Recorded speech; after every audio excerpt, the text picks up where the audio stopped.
Welcome to another family devotion, and today the title is We Are Healed by His Wounds.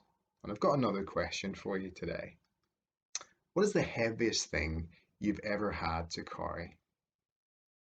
As a kid, there's two situations that usually involved having to carry heavy items and feeling really weighed down by them all. Let me tell you about them.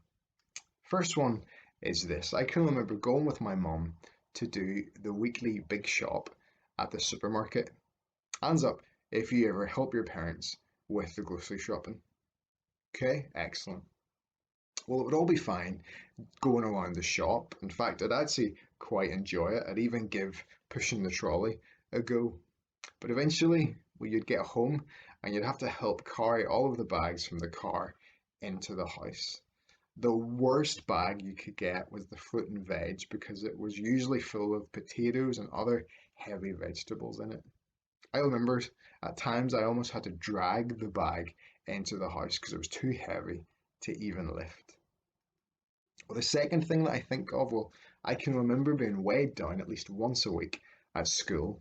There was one particular day when I needed some big books for class, usually for maths, but there was also my PE kit because I had PE at the end of the day. And then after school was band practice, so I also had to carry my saxophone.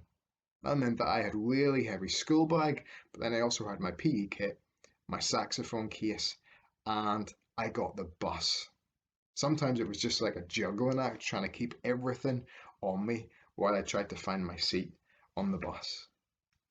We all know what it's like to have a heavy weight that we have to carry. But in our passage today, we learn that Jesus is carrying the greatest weight of all. We're told that the punishment for our sin was being placed on Jesus.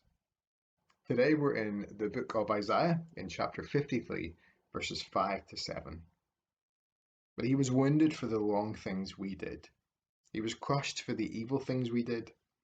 The punishment which made us well was given to him, and we are healed because of his wounds. We all have wandered away like sheep. Each of us has gone his own way. But the Lord has put on him the punishment for all the evil we have done. He was beaten down and punished, but he didn't say a word. He was like a lamb being led to be killed. He was quiet as a sheep is quiet while its wool is being cut. He never opened his mouth. As we come to the book of Isaiah, we find that God's people were feeling alone and cut off from God in a place called Babylon, a land far from their home. So God gave them a promise to encourage them. God gave a message to his prophet Isaiah to deliver to his people. So what was the message that he was delivering? Well, it was a message about someone who was going to come and die for all the things that we do wrong. What's amazing about this promise is that it's made 700 years before Jesus was even born, but it describes exactly what Jesus was going through. Jesus was wounded on the cross with nails. Jesus was beaten down and punished by soldiers, beating him and nailing him on the cross. And Jesus was completely silent when people lied about him and when the crowd shouted at him. Isn't it incredible to know that God has always had this amazing plan to rescue us from sin? And his plan has always been Jesus.